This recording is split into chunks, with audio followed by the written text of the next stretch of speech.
أعوذ بالله من الشيطان الرجيم. بسم الله الرحمن الرحيم. الحمد لله والصلاة والسلام على أشرف المبين سيدنا ونبينا ومولانا محمد بن عبد الله صلوات الله عليه وسلامه وعلى آله وأصحابه النجوم الرشاد. Ampuliriza yonna gy'osinzira okumpuliriza, nkwaniriza nnyo nnyini mu programu yaffe eno emanyiddwa nga Quran ne Science. Ebatuukako buli lunaku olwa Sande okutandika essaawa zino naddala mwezi guno ogw'ekitiibwa ogwa Ramadan. Tutandika essaawa zino essatu ez'ekyokya olunaku lwaleero nga tujja genda ddala paka essaawa 5 ez'ekiro.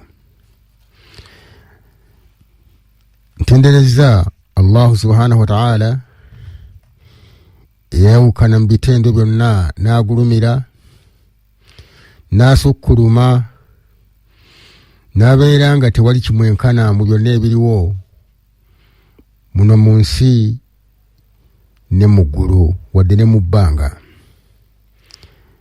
Ayi Allah ekitiibwa tukwebaza olw'ebirungi by'otuwadde naddala okututuusa mu mwezi guno ogw'ekitiibwa ogwa Ramadan. Ampuliriza yonna gy'osinzira okumpuliriza osaana oyise emikono mu maaso ng'enjogera bw'egamba, olw'ensonga nti waliwo baganda baffe ne bannyinaffe be twali nabo mu mwezi ogw'ekitiibwa ogwa Ramadan ogwaliwo mu mwaka oguyise naye ng'olunaku lwaleero bali mu kabbuli. Waliwo bannaffe be twasiiba nabo omwezi guno ogw'ekitiibwa omwaka oguwedde naye ng'olunaku lwaleero tebasobodde kusiiba naye nga balamu bali ku bitanda balaajana. Ampuliriza kigambo kikulu nnyo. Nsabira ku mwagala waffe nabbi waffe Muhammadi sallallahu alaihi wasallama ebyengera n'okusaasira bibeere ku ye, bibeere ku baganda baffe abaaliwo ku mulembe gwe ne bamukkiriza, abaami n'abakyala. Okusaasira nokubeere ne kufa abaliwo ku mulembe guno ne ku baganda baffe abanajja oluvannyuma lwaffe. Allahumma amin. Saba Allah akkirize okusaba kwaffe okwo. Ampuliriza ali emabega w'akazindaalo si mulala ye wuuyo Alhaji Sarongo Omwologoma Genza. Nze nteredde obutebe mu studios eza 94 akasirisa mu Bilal FM nga tubaweereza nga tusinziira no ku kitebe ekikulu eky'obusiraamu Uganda Muslim Supreme Council. Tuli waggulu ku ntikko, ku kasozi waggulu ddala ku ntikko, abumu ku busozi obuwanvu mu nsozi eziri mu kibuga Kampala. Otusinziira okubeera nga tubaweereza bina bimuwulira. Twagala okwebaza Allah subhanahu wa ta'ala nga tusinziira mu hadisi ya nabbi waffe Muhammadi sallallahu alaihi wasallam gye yagamba, ajaba al-mu'min, omukkiriza yeewuunyisa bw'afuna ekirungi yakul alhamdulillah, agamba nti amatendo gonna ga Mukama Katonda, mu njogera ennyangu yeebaza. Ate bw'afuna ekibi yakul alhamdulillah, era atendereza Allah subhanahu wa ta'ala ampuliriza ekigezo Allah kyatutaddeko ekyakawuka namutta pawatali kaaba akaaba sitizibwa amanya COVID-19 akatadde ensi ku bunkenke ng'abantu bonna abeeyita abagezi betwandiyise nga bakagezi munnyu amawanga ageeyita gakirimaanyi amawanga amanaku amankuseere n'amagagga gonna nga Allah agalaza amaanyi ge okulaba nga buli muntu yenna atula bufoofofo ku kigambo ky'akawuka kano aka COVID-19. Simanyi waaki abasajja bano bakatuuma erinnya erya COVID-19 nga mu Qur'ani mulimu aya egamba ba'da a'udhu billahi minash shaitanir rajim bismillahir rahmanir rahim alaiha 19 nti kuliko 19 Allah simanyi ennyukuta oba ennamba eya 19 abasajja bano bajja bagiteeka ku kawuka kano akayitibwa COVID-19 oba coronavirus.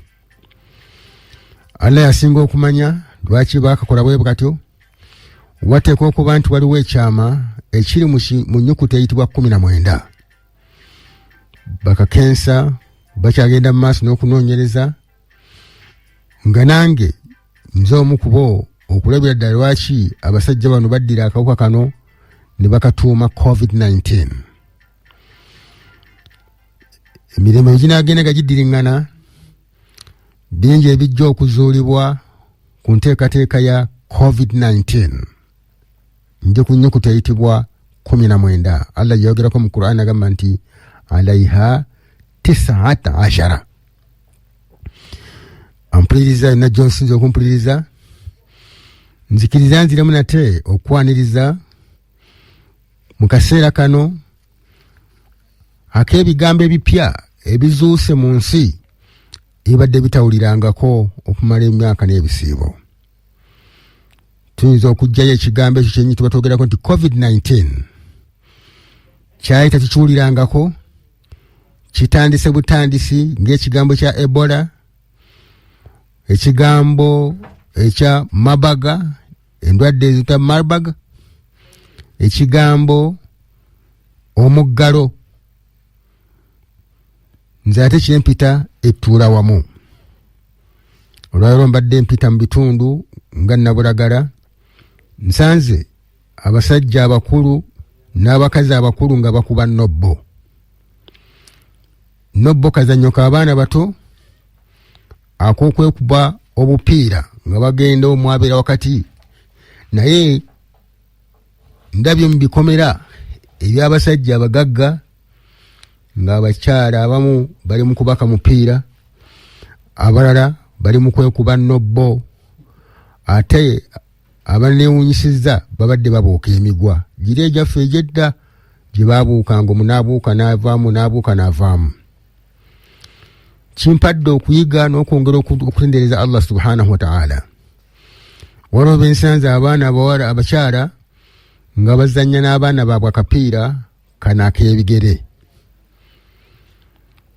Social distancing, okweyawula, si kipya mu ddiini y'Obuyisiraamu, kubanga n'Obusiraamu bulimu enkola ey'omuntu okweyawula n'ogenda n'odda wabbali ne weesinza Allah subhanahu wa ta'ala. Naye olwaleero okwewa amabanga ne social isolation, abantu okweyawula nga bwe tugenda okugenda mu itikaafu mu kiseera ekijjako mu maaso awo kwe kubeera okweyawula. Social isolation, nova awantu nodda waliwo mu kifo n'otandika okusinza Allah subhanahu wa ta'ala. Kigambo kinene nnyo era kigambo kikulu nnyo. Abali baawo bagenda kunyumirwa ebyafaayo by'olunaku luno olwaleero. Mu programu yaffe eyaggwa nabategeeza nti Allah mwebaza kubanga yankolera enteeka, tekwali kwagala kwange wabula yankolera enteekateeka mmwe abamu kubali eyo gye muli abampuliriza gye mutagenda kufuna nga nze gye nafuna. Manyimu abampuliriza mujja kubeera nga munjulira.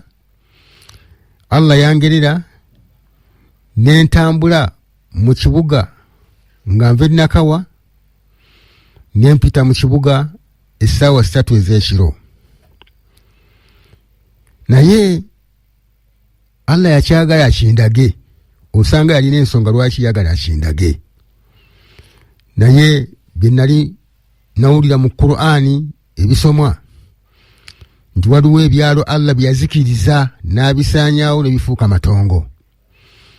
Naye nava waggulu ku Kitegumu House abamanyi Kampala Walingo Centenary Park, ne nyambuka waggulu awo ne ngenda waggulu ne sikirira wansi ku Mutaasa Kafeero ne ntunulira paaka nga bw'oyima waggulu eno olengera nga olaba eserekeredde emmotoka zi taxi zikamunye, naye nga wallahi tewali wadde ng'olaba olujja olufuuse n'okufuuka olujja oludda okuyitibwamu nga mulimu obuyinjayinja obuddoddo obwagala okumeramu.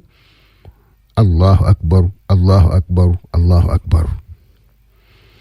Ng'olabamu emmotoka mu kkubo natambulira wakati mu makkati kubanga basirikale be nasanga nabawula ne banyonyola lwaki nali ntambudde bwenti ne bakkiriza ne bandagirira nti kati toyite eno yita wano bwoti. Kye nalaba mmanyi sigenda kuddayo kiraba paka lwe ndikka mu kabbulo paka y'omu kiyama. Naye mmwe abatannaba kutuwako mu tawuni temulina kimumanyi, mumanyi kitono. Naye nze Allah yandaga mu tawuni nendaba nentambula paka waggulu ku Old Kampala.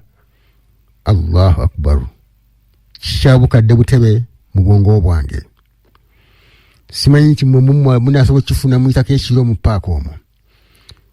Nyako mu tawuni mulaba nga ensi esirise obweseddemu abantu owabeeranga butomeregana addeeri nga tolina ng'oli wakati mu kkubo bw'omu tolina gwolaba okugyako abasirikale nabana abasecurity abakuuma amaduuka amanene. Kyanjigiriza ebintu bingi nnyo.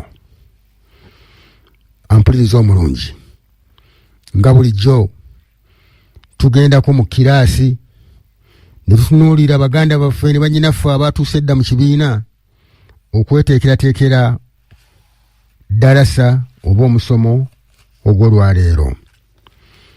Bwe bayagala okuntegeeza nti mu kibiina batuuse edda, kwata akasimu kabuli wendi nkufuna onyige 0759 05 8 6 6 njiddamu 0759 05 8 6 6. Iyo nwebanga teyiseemu onyige 07 03 92 00 24 93 njiddamu 03 92 00 24 93. Kandi bannaffe abatuuse edda ku layini tusobole okubeera nga tukwatagana. Hello. Assalamu alaikum wa rahmatullahi wa barakatuh. Wa alaikum salam wa rahmatullahi wa barakatuh. Wa iyyakum wa iyyakum. Ahmed kakuteka wembe. Ahmed nsanze okuwuliza ssebo. Mu klasi mwindi n'olupapula nkusenepeni. Okoze bulungi nnyo mpadde amaanyi. Assalamu alaikum wa rahmatullahi. Wa alaikum salam wa rahmatullahi wa barakatuh. Muganda waffe Ahmed Kabugo Ekawempe agambye nti yatudde dda mu kibiina katula munaffume. Hello. Hello. Hello, assalamu alaikum wa rahmatullahi wa barakatuh. Wa alaikum salam wa rahmatullahi wa barakatuh.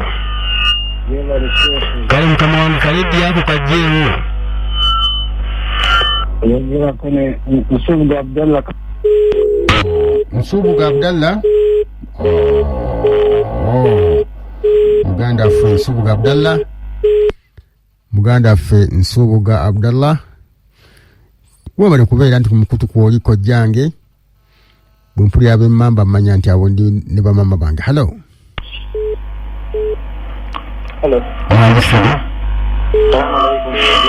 Wa alaikum salam wa rahmatullahi wa barakatuh.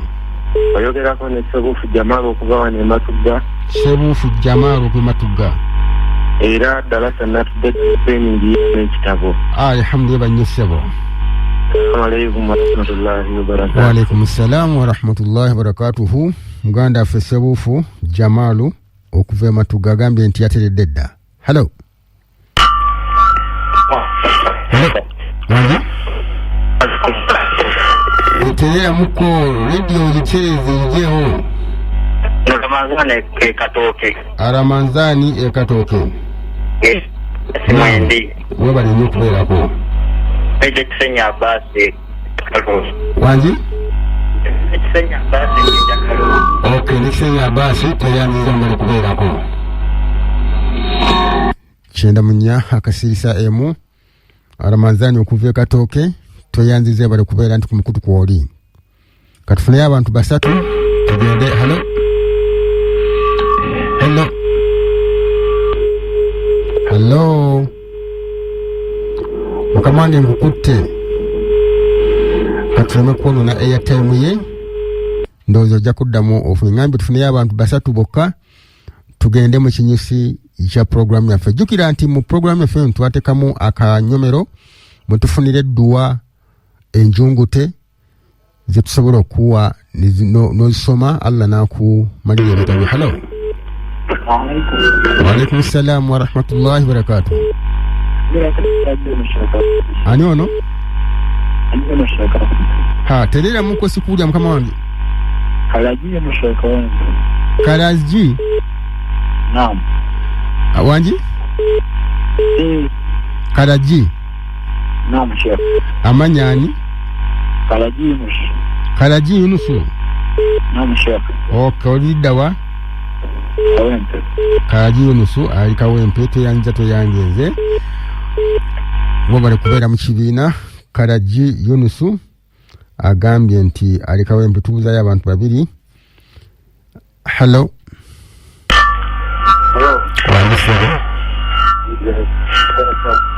Wa alaikum salaam wa rahmatullahi wa barakatuh.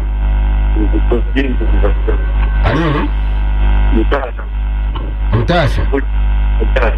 Mutasha churu. Mujazi. Ha, mutajazi. Mutajazi. Churu. Nani? Wetu wakasimama wetu kwa simama ya Rabbi. Okay, nati mbali sikuli ya bulungi. Ogambye amanyani? Oh my Lord. Kibi nnyo, kibi ddala. Katuneyo omuntu omu. Hello. Hello. Kakutte mukama wange. Hello. Sebo nkukutte. Katuli kuona airtime we. Kyenda munya akasirisa Bilal FM. Tubase tuwaweereza nga tusinza ku kitabo ekikulu kya Uganda Muslim Supreme Council. Njala kufunayo omuntu omu tugende mu program yaffe nga bwe twagitegese. Hello. Assalamu alaikum wa rahmatullahi wa barakatuh. Wa alaikum salaam wa rahmatullahi wa barakatuh. Muologoma erugazi asiriyeyo. Kayimba. Musanso kuliza sebo. Alhamdulillah bali kusiba seka. Bali kusiba naye bali batya abaologoma bangabo. Alhamdulillah balongi bonna munga tsama. Alhamdulillah, alhamdulillah. Yasimoneta yabuya. Wanji? Yasimoneta. Yabuya. Akuwulira ndowooza ajja kujja. Agamba mumanyi mulemesa ne baba kuba nga tayitawo mwe muyitawo mwekka. Agenako bwetalotabera. Esebo. Wa alaikum salaam wa rahmatullahi wa barakatuh. Ampuliriza tugende maaso ne programu yaffe eno nga tugenda kutandika okwogera ku kisiibo nga tukitunuulira mu buufu oba programu yaffe eno nga bw'ogiwulira nti eyitibwa Quran ne science. tugenda kutunuulira okusiiba kuno engeri ye kutunuulirwamu baganda baffe ne bannyinaffe abayivu mu sayansi. Okusiiba kuno kusamaliriza abantu bangi nnyo, era ng'abantu mu kusamaliriza kuno basigadde batakula ebiwalaata byabwe n'emitwe gyabwe, nga ekigenderera mu kyo kwe kwongera okwewuunya n'okusamalirira naddala amagezi amakusike agatambulira ku lulimi lwa nabbi waffe Muhammadi sallallahu alaihi wasallama bwe yakkirako empagi 5 nga mu mpagi 5 mwe mulina okusiiba. Obusiraamu buyimiridde ku mpagi 5 ffenna ze tumanyi obulungi, ng'esooka yey'okukakasa n'okwawula Allahu subhanahu wa ta'ala mu bwakatonda bwe, nga tagattibwako kintu kirala kyonna, kubanga wantondo ku nsonga eyo. Ne nabbi waffe Muhammadi sallallahu alaihi wasallam nga tukakasa nti mubaka wa Allah. Empagi ey'okubiri kwe kubeera nti kwe tulina okuyimirizaawo esswala. Esswala 5 buli lunaku ezakkira ku mwagala waffe nabbi waffe Muhammadi sallallahu alaihi wasallam, ezaamutambuza olugendo ssemagendo, nga n'okutuusa olwaleero abayivu bakyatankana nga bakubagana empawa, bakkiriza tebakkiriza, beewuunya, basamaalirira. Mwe yafunira esswala 5 ezaatulaalikibwako ze mumanyi obulungi. Empagi ey'okusatu mwe muli okutoola zakka mu maali yaffe, okutukuza emaali yaffe nga tutoolamu ensimbi omutemwa, nga tuddiza Allah subhanahu wa ta'ala, naye nga tuzizza mu makubo ge yatulagirira okubeera nga tuzizza. Empagi ey'okuna kwe kusiiba omwezi gwa Ramadan guno gwe tulimu olunaku lwa leero, era nga mpagi mu mpagi z'Obusiraamu ze tulina okubeera nga tugoberera n'okutunuulira.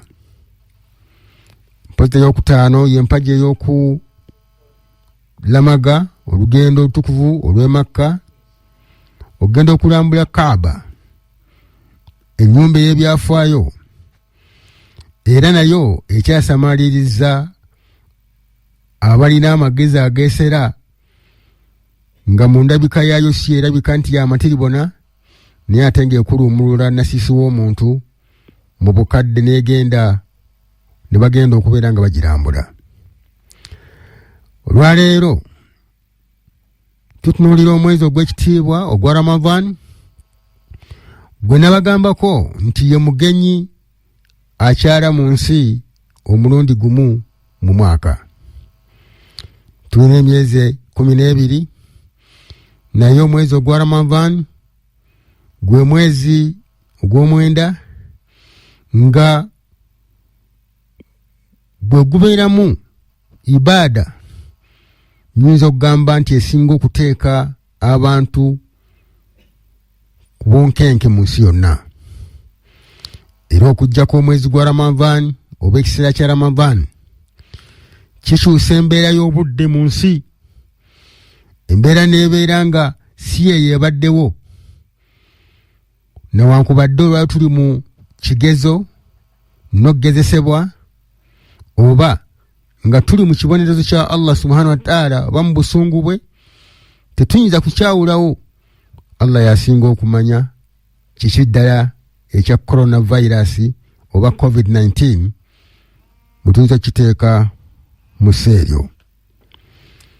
Ampuliriza era gyosinza okumpuliriza, okusiiba kuno kwafulumira mu tteeka ddamba eriri mu kitabo ekitukuvu ekya Qur'an. A'udhu billahi minash shaitani rrajim. Bismillahir rahmanir rahim.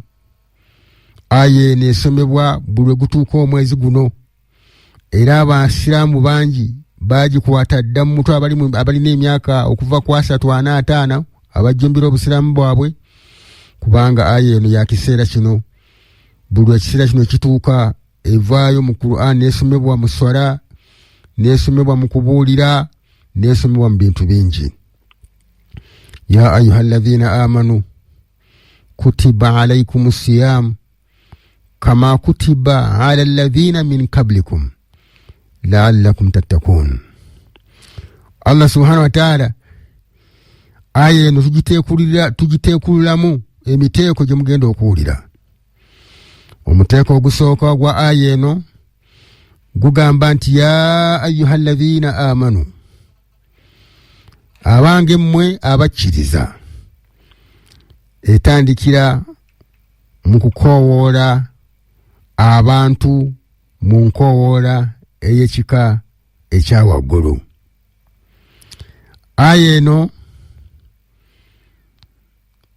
esooka n'okukoowoola, ng'okukoowoola kwayo kulaga ekigenda okwogerebwako nti kintu kikulu nnyo. Bwe yagamba ya ayyuhalladhina amanu, yasooka n'akozesa ennyukuta 3. Ennyukuta ezo mu Luwarabu, abamanyi Oluwarabu munanjulira, nga zonna za kukoowoola. Yakozesa ennyukuta esooka egamba nti ya, mu Luwarabu ennyukuta eyo bagiyita harufu nida, ennyukuta ekozesebwa mu kukoowoola.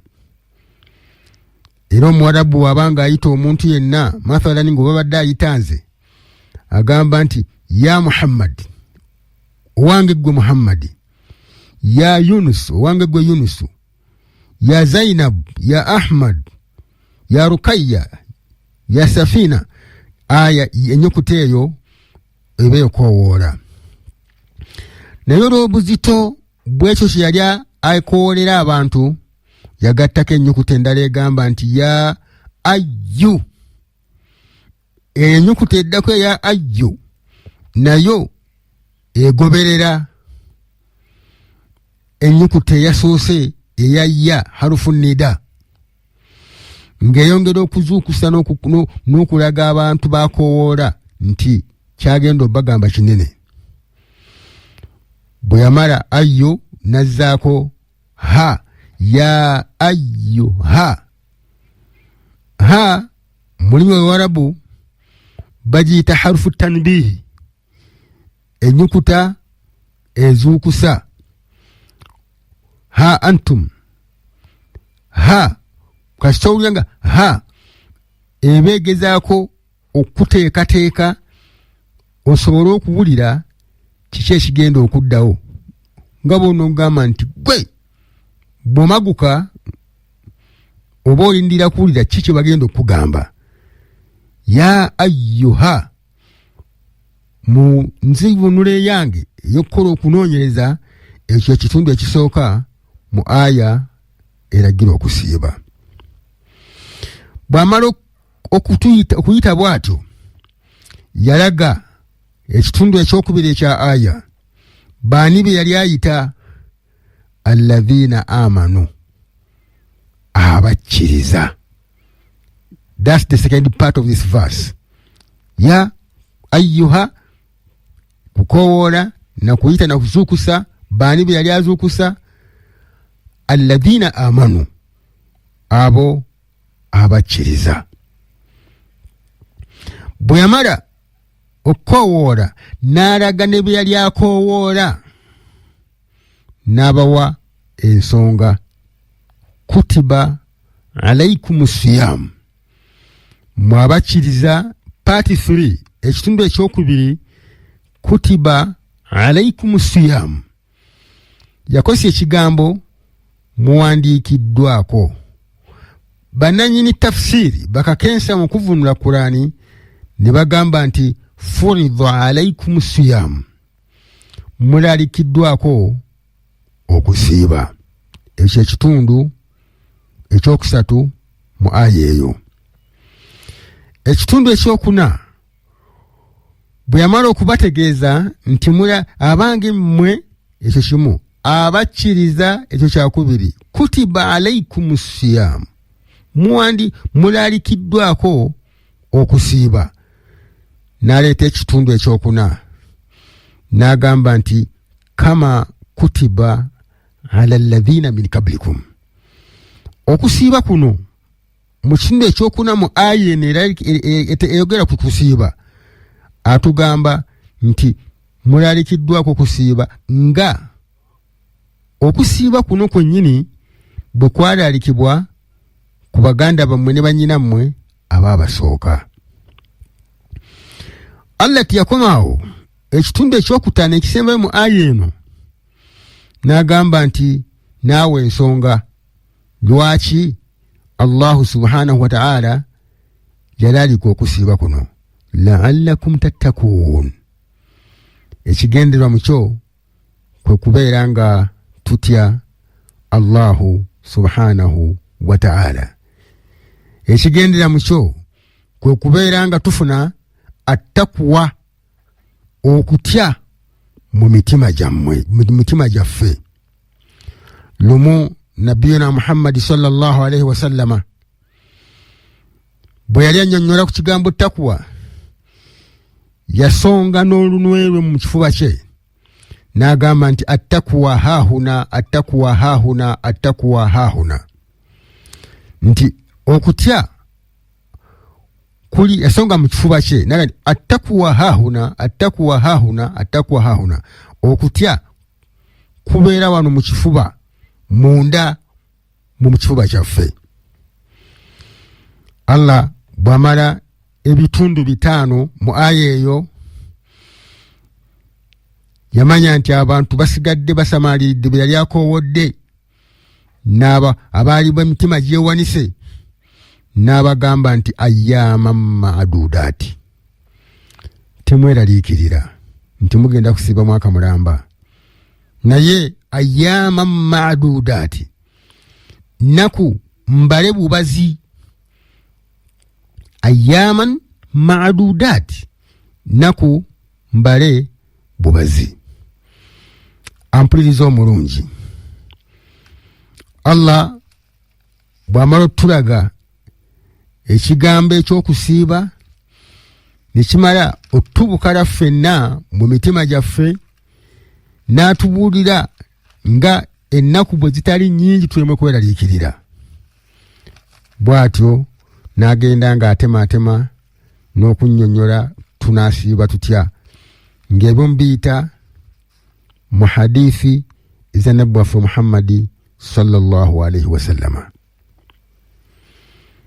Ampuliriza omulungi, mu aya ezoogera kusiiba kumpi makala nnamba, ngambye kumpi makala nnamba, n'agamba mu aya endala wa antasuumu khayrun lakum, wa antasuumu khayrun lakum. Yamala okunnyonnyola ku by'obulwadde, omuntu bw'abanga mulwadde, omuntu bw'abanga ayonsa, omuntu bw'abanga akola ali mu safaari, asobola okuliwa mu nnaku endala.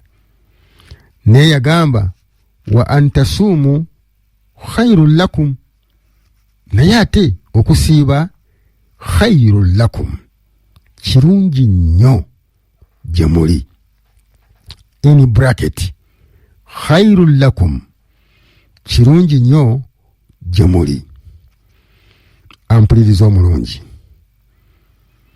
annabiyyi sallallahu alaihi wasallama n'agamba mu hadith, qala rasulullahi sallallahu alaihi wasallama, yagamba omubaka wa Allah, okusaasira kwa Allah n'emirembe gye bimubeereko, suumu taswihu, musiibe, bwe munaaba musiibye mujja kufuna obulamu obulungi. Muganda nga mpuliriza, okusiiba kuno si kibonerezo. Bwe tubanga tubadde abato naawe ampuliriza osanga onanjulira, ekimu ku bibonerezo bye baatuwanga nga tukoze ensobi obanga tusobezza bakadde baffe tubanyiizizza baatuggaliranga mu kisenge ne bagamba tojja kulya ne balooka bano bakubaganya ejjiiko basena ebisowaani zikubagana sepe zikubagana oli mu kisenge ne bakifuula ekibonerezo omuntu ng'abadde alina kyasobezza. Twagala okitereeza wano nti wadde ggwe omuzadde oteeka omuntu n'omufuula n'obeera nga omubonereza naddala abaana, naye ate oba omuwadde ekifaananyi kibi ekyokutamwa ekintu ekiyitibwa soomu oba okusiiba. Allah agambye nti wa antasuumu khairun lakum, bwe mubanga musiibye kyekisinga okuba ekirungi gye muli. Bannasayansi baakwata ebintu bino byonna, baakwata aya eno wa antasuumu khairun lakum, bwe munaaba musiibye kyekirungi gye muli. Ne bajjayo ne hadithi ya nabbi waffe Muhammadi sallallahu alaihi wasallama bwe yagamba nti suumu tasihhu, musiibe mujja kufuna obulamu obulungi. Bakakensa mu sayansi bo baali bamanyi nti okusiiba is a punishment given to the human being, nti kibonerezo ekiweereddwa omwana w'omuntu. Allah n'akigaana n'agamba la wa antasuumu khairun lakum, bwe muba musiibye munda wa khairun lakum mulimu ebi fawaidi nyingi nnyo, mujja kufuna obulamu obulungi. Nabbi suumu tasihhu, musiibe mujja kufuna obulamu obulungi. Wa antasuumu khairun lakum, Allah n'akinyweza nti omulaba musiibye kyekisinga okuba ekirungi gye muli. Obulungi bw'okusiiba bwe buluwa?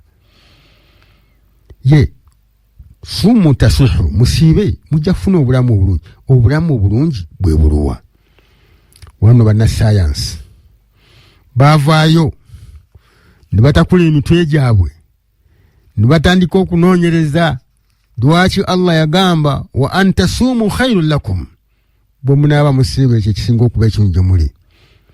Ne banoonyereza ku kigambo kya nabbi waffe Muhammadi sallallahu alaihi wasallama, suumu tasihhu, musiibe mujja kubufuna obulamu obulungi. Bakakensa bangi besijja kusobola kumalayo wano olwaleero baataganjula ebigambo ebyo nga bagezaako okubinoonya n'okubimanya lwaki okusiiba bo kwe baali balowooza nti infact omuntu bw'osiiba owuliramuko nga ka pain because the food is there but you cannot eat it. To emmere weeri tosobola girya, drinks are there, ebyokunywa weebiri naye tosobola kubinywa. Lwaki? Attakuwa, okutya kuba kuli mu mutima gw'omunda. Muganda nga mpuliriza, biki bannasayansi bye bazudde ku nsonga y'okusiiba?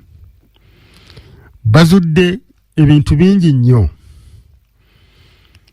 mu kusiiba kuno, era abantu abamu okusiiba bakufuulamu nga bwe baba beetaaze.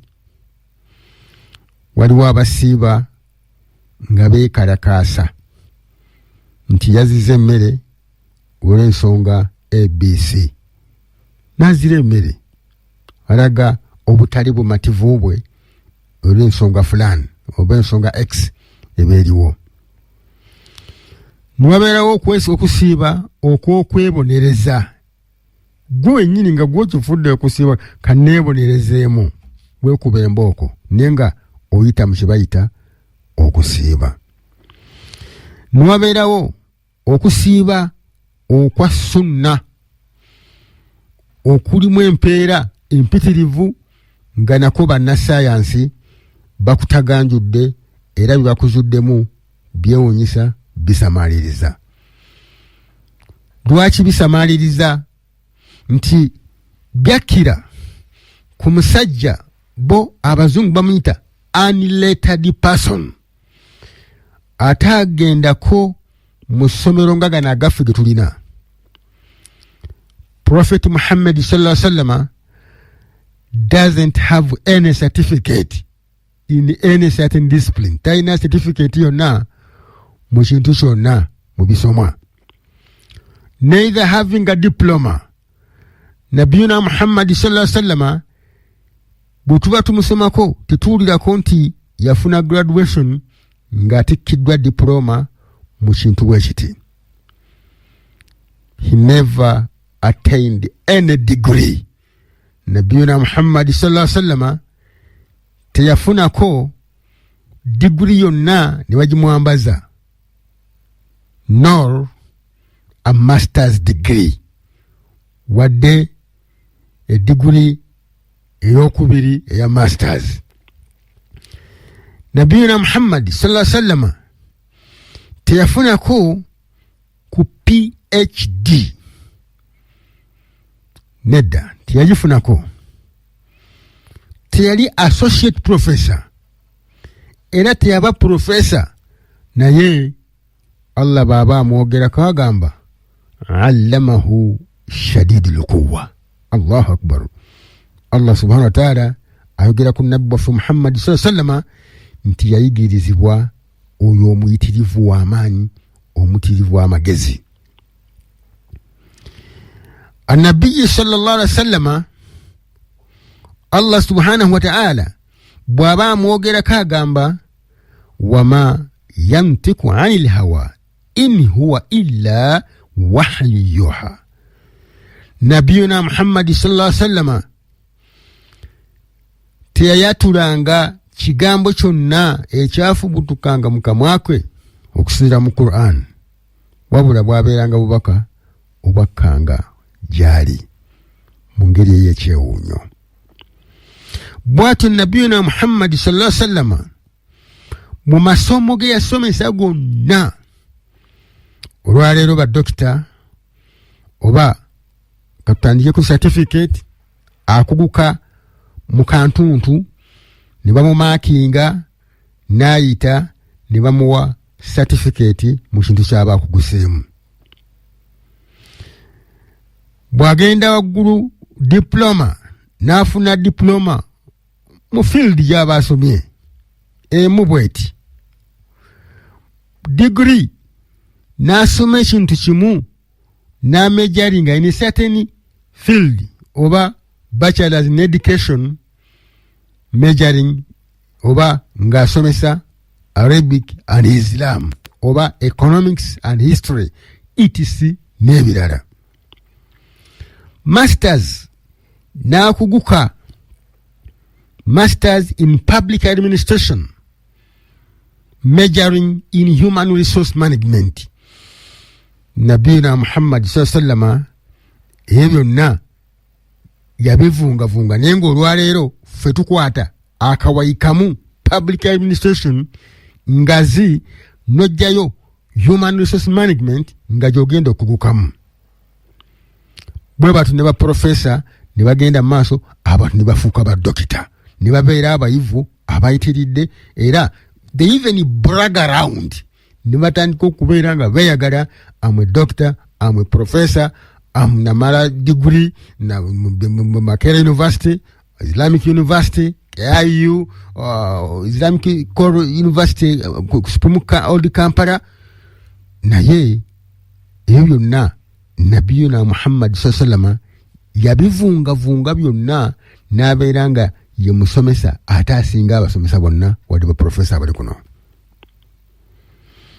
Ebigambo bya Nabbi Muhammad sallallahu alaihi wasallam okukkirwako ekigambo kusiiba kyatagangiza abantu ebintu nga bangenda okubaleetera kansooke njiyo obulango bw'abakama baffe tovaawo nkomawo. Radio Bilal 94.1 FM is regulated by the Uganda Communications Commission. Nkukulisizaayo nnyonnyini mu bulango bw'abakama baffe abo, ate ntubeebaza Allahu subhanahu wa ta'ala abeerenga abongera n'okugaziya bizinesi zaabwe sobola okubeera nga bawagira program yaffe eno eya Bilali ayini program yaffe eno eya science ne Quran. Nga sinabagenda wala munzikirize nebaze ku baganda bange bano ne bannyinaze abagezezzaako okulaba nga program yaffe eno egenda maaso nga bankolera ku kintu kibayita entambula, kubanga osanga singa Mungu tiyayisirizza mu bo twandibadde nga program yaffe eno osanga teriiko olwa karantini ono aliko, olwa kafyona aliwo, entambula nzibu ddala. Naye abantu bano baavaayo ne bagamba nti tusaba Allah subhanahu wa ta'ala abeere nga atuwa obusobozi tusobole okubeera nga tugenda mu maaso ne program yaffe eno. Bambi ne batoola ku kebalina akatono ne kabeera nga kansobozesa okutinatina okuva gyenva okujja okubatuusako program. Nsaba Allah abantu bano buli muntu yenna awuliza program eno bamufuneko empeera, Allah abamalire ebyetaago byabwe. Njala okusooka ne mukyala Nalubwama Masituura, wonna wooli mukyala Nalubwama Masituura, nkwebaza webale nnyo obuwagizi bw'owa program eno. Mukyala Nabawanuka Saida ekyambogo naawe tukwebaza, Banda Kyambogo Banda naawe nkwebaza, webale. Nsaba Allah ayingire mu bizibu byo abikumalire. Yingini yabatambuze yasookera ddala nga ebintu bitabuse n'agamba nedda katukuluka nkukulule nkutwale. Yingini yabatambuze wonna wooli nkwebaza ow'embalala, webale nnyo okwewaayo. Muganda wange Badiru Halifa Kalumba, mwattu Badiru Halifa Kalumba, wonna wooli sibamanyi nammwe temumanyi, naye mbebaza okubeera nti munziruukirira okulaba nti programu eno egenda mu maaso. Mungu singa tiyayisira mummwe osanga nandibadde sobola kutuuka wano. Ekironda Ayobu, wonna wooli nkwebaza. Mpozi ne Afande Mpanga, Afande Mpanga wonna wooli police officer wali Namirembe Road. Afande Mpanga bw'obanga owulidde ng'omumanyi munneebaliza omugambe nti Omwologoma Genza asiima nnyo support yo naddala lwe nali nga ntambula mu kibuga omwo. Afande Mpanga police officer mu kiseera yaliwo ku Namirembe Road police post yawo. Muganda wange Kawuma Ewamala Katooke, Haji Kawuma Ewamala Katooke, mwattu gavuma tukwebaza naye bale nnyo okwewaayo. Muganda wange omulala Abu Kimeze, obubaka mbufunye nusu 15,000 n'ogamba zinyambe okulaba nga ntambula. Mpozi Mama Muzaffaru Emakindye, Mama Muzaffaru Emakindye naawe nkwebaza nnyo Mama Muzaffaru Emakindye, webale nnyo okubeera nti onyamba oba munyamba okulaba nga munkwatirako buvunaanyizibwa bwange, naye okulaba nga mutukwatirako nti musajja waffe atambule bulungi, apangise kaboda, apangise akagaali, akola atya.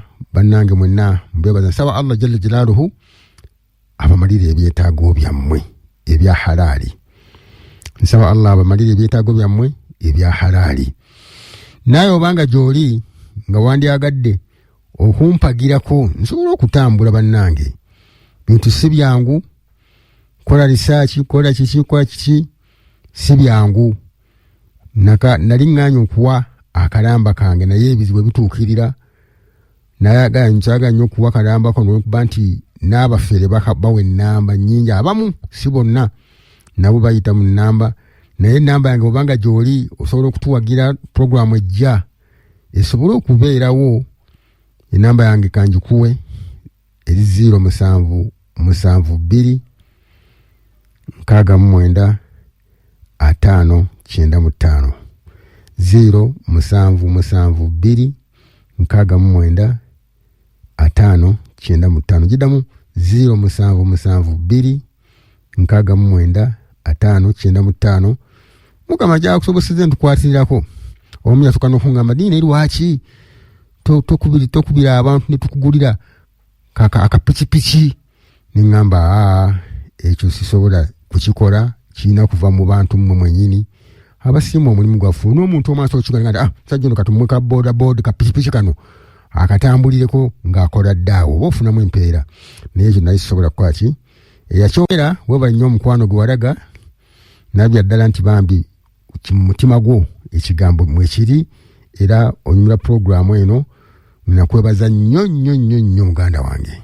webale nnyo okubeera n'omutima ogwo nsaba Allah ayongere okutuwa obusobozi nam Ramadhani ya Habib Ramadhani mukwano gwaffe twebaza Allah atusiza mu kaseera kano ennaku 10 ez'okusaasira tokiriza kumalako ennaku zino 10 nga tofunye okusaasira kwa Allah subhanahu wa ta'ala yita mu bino yitiriza nnyo bakadde bo obutamala banga nga tubataddeemu kantu omuzadde ne bwe omuwadde akantu katono nnyo akasiima kamuweereza ebintu byagonda ku mobile money wadde nga karantini yatukwata naye kakasukeyo basobole okubeera nga bakafuna ampuliriza njagala okwebaza munange Taya Jamiru Jackson Taya Jamiru Jackson wonna woli obaka ogambye nti 15,000 zizo zikuyamba ate okukomawo ku Sunday jja bw'obana banga karantini akyalo tusabe Mungu mu mwezi guno gwa Ramadhani gwa mukisa era nkakasa olw'okujjako omwezi gwa Ramadhani nsuubira nti okutandika ne ku Lwokubiri wajja kubaawo rahma okusaasira kwa Allah kujja kubeera nga weekuli nga kukola ki nga kuyingira owiza 94 akasirisa emu okusaasira kwa Allah manyi okutandika ne ku Lwokubiri olw'omukisa gw'omwezi gwa Ramadhani akatuubagiro ke tulimu Mungu ajja kakakanya kayinza obutaggwawo konna naye nsuubira fe abasiraamu Qur'ani etugamba la taqnat min rahmatillah tokutukanga kukusaasira kwa Allah omwezi gwa Ramadhani teguyinza genda nga tewali rahma eyingidde mu nsi era akawuka kano amaanyi gaako olw'okujjako omwezi gwa Ramadhani tusuubira nti kajja kunafuwa tuddeyo ku nnono ngamba mu abasiraamu tusome kunuutu tusome ebyetaagisa byonna okubeera nga tusoma edduwa zaffe zikakongoliro okulaajanira Allah munaasonyiwa abali erudde eyabamu nti bo bakadde baffe bwe bajja bakola ki basalawo okusomanga buluda nga bafunye ebizibu nga bino basomanga mawuledi owuliriza 94 akasirisa emu Bilal FM nga tuwuliriza tusinzira no ku lusozi olukuntikko waggulu n'olwekyo nkusaba muganda nga mpuliriza tusome edduwa zikakongoliro ezijja okutusobozesa okufufuggaza addu'a yuhawwiru lhali edduwa ekyusa embeera edduwa ekyusa embeera n'olwekyo muganda nga mpuliriza njagala okutegeeza nti bwe tunaaba tufukamidde ne tujjayo ebyokulwanyisa birumala bantu basomanga Maulidi basomanga buruda zayingamu ebyama. Abantu twasomanga kunutu. Nze nkuze mpulira bamashekhe nga waliwo embeera efaanaganako ng'eno nga tudda Allahumma hidina fi man hadaita wa afina fi man afaita wa tawallana fi man tawallaita wa barik lana fi ma kwegamba bwe twatuukanga wala ne tuwunzika engalo Allah n'aleeta nusura ebizibu nga bino ne bigenda. N'olwekyo muganda nga mpuliriza eyo mbadde nzizeeyo kobuzi naye njagala okubagumya nti temuggwamu ssuubi, temweraliikirira kino ekizzeewo Allah atugezesa. Bwe tunaabanga tunywedde ne tudda gy'ali ne tulongoosa embeera zaffe, Allah tajja kutuleka nga bwe tuli. Allah ajja tutusumulula, tujja kuva mu mbeera. Tujja kuva mu mbeera tutya? Njala kuwaayo ebintu 4 nga sinnabagenda mu saayansi wa Kurani n'okweyongera naye. Jjukira mu byafaayo Ismail alayhi salatu wassalamu kitaawe Ibrahim, Allah amugamba nti ndaba naloose mu kiro nga nkusala mpitamu niye ebigazi mbaleeta buntu buno obubagumya nti Allah asobola okujjawo embeera eno. Ismail n'agamba kitaawe if alma tumar, kola Allah kyakulagidde. Allah n'akwasa ekiso asale Ismaila. Olw'edduwa ezaali wakati awo malayika ziraba omusajja kakana ku mwana we, edduwa zaalombebwa Ismaila n'alomba edduwa ze Ibrahimu naye nga alomba edduwa olw'okuba nti yalagirwa Katonda. Allah bwe yawulira okusaba okw'amaanyi okwayitirira akaso kaagaana okusala Ismail. Ekyewuunyisa bwe yakakasuka eri ne katema olwazi. Onfuna bulungi? Ne katema olwazi. Si ekyokka, omuliro Ibrahimu alayhi salatu wassalamu yakasukibwa mu muliro. Naye Allah subhanahu wa ta'ala olw'okuba nti Ibrahimu yali anyomebwa ali azaamanyizibwa, yagamba nti kuni bardan wa salaman ala Ibrahim. Na kino ekiriwo Katonda asobola nti mukawuka mmwe mukakkane muveeyo mu bantu mudde gye mulina okubeera. Yunus alayhi salatu wassalamu yalina byagalanga tenamu naye, Allah n'amusindika mu kyennyanja naye yayitiriza nnyo atasbih okusaalira okwogera ku Allah subhanahu wa ta'ala. Bwe yayogera ku kigambo ekyo la ilaha illa anta subhanaka inni kuntu minadh-dhalimin, kyali kitya? Allah subhanahu wa ta'ala n'agamba nti singa teyali mu bantu abayitiriza ennyo okuntendereza yandibadde mu kyennyanja ekyo paka olunaku abantu balizuukizibwa. Sibe byokka, tunuulira Musa alayhi salatu wassalamu, Allahu akbar, yakuba omuggo ku nnyanja, amazzi ne geeyawulamu, abalabe nga bamuli kagere bamugoba. N'ayita mu mazzi ago nga bakola adhikari, bakola tasbihi, batendeza Allah subhanahu wa ta'ala olw'okulaajanira nnyo Allah obuzibu baalimu wakati mu mazzi, nga basuubira nti gagenda ate kubabuutikira, tegababuutikira, bagayitamu. Wakadhalika naffe singa tunaaba tusobodde okukola embeera eyo, tujja kusobola okusimattuka embeera eno. Ampuliriza omulungi, Allah subhanahu wa ta'ala agamba mu kitabo ekitukuvu ekya Qur'an, man dha alladhi yukridu Allahu qardan hasana, ba'da a'udhu billahi minash shaitani rajim. Man dha alladhi yukridu Allahu qardan hasana, ani oyo awola Allah subhanahu wa ta'ala oluwolo olulungi, yudha'ifuhu, Allah asobole okumugaziriza. Radio Bilali yateekawo embeera ey'okudduukirira n'okuyamba baganda baffe ne bannyinaffe abali mu mbeera etali nnungi, abali mu mbeera etali nga tebalina kaakulya, Radio Bilal ne yegatta ku bantu bonna n'okwanukula omulango gw'okuwala Allah subhanahu wa ta'ala olungi naffe tusobole okubeera nga Allah atugizaawo ne tugamba tulina okuteekawo enteekateeka ey'okusondayo buli muntu konna kaalina tusobole okubeera nga tuliisa baganda baffe ne bannyinaffe abali mu mbeera eno. Bwe tunaaba tukikoze ojja kuba oyambye ku Radio Bilal okulaba nga ekulaakulana n'okugenda mu maaso.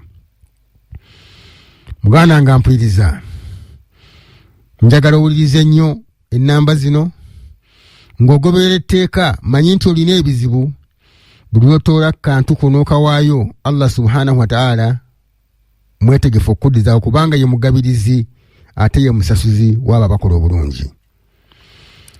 Bw'oba olinayo k'olina mu nsawo yo ng'okafisizaawo kasindike ku nnamba zino wammanga 0786 57 30 4 njiddamu nga tugezaako okuyamba baganda baffe ne bannyinaffe abatalina kaakulya, abantu balina kaakulya, abantu batandise kweyambula nga mbadde mbiraba mu mitimbagano, bantu bakaaba bana tebalina kyakulya.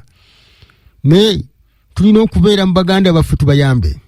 Naffe bwe tunaayamba bannaffe abo, naffe Allah ajja kuyingira mu bizibu mu nsonga zaffe, ajja tuyamba.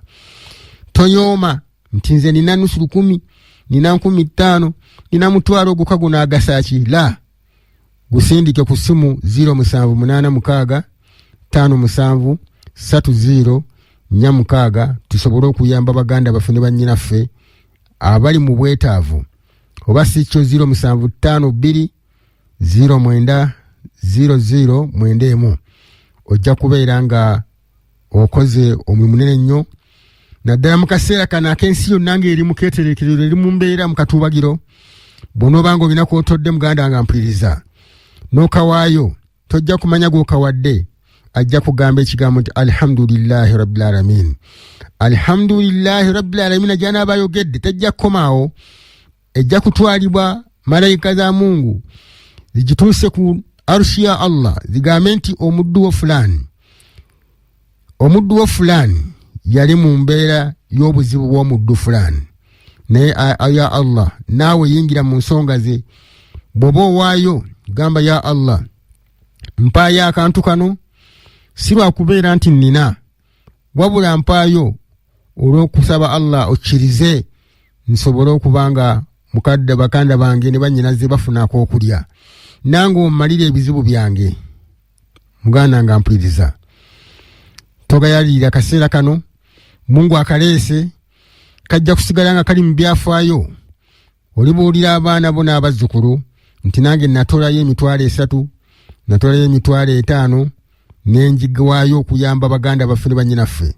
Abantu batuyoddeko empeera mpitirivu nnyo, mubalaba ku marediyo, mubawulira ku marediyo, mubawulira ku TV, mubalaba ku TV, nereka kwenyooma nti nze ate si ku TV n'aba nti gwetora kw'otodde okaweereze wano ku Bilal ku simu namba 0786 57 30 4 tuyambe baganda baffe ne bannyinaffe. Amannya gammwe gagenda kusomebwa, bw'okasukayo akantu tujja kusoma.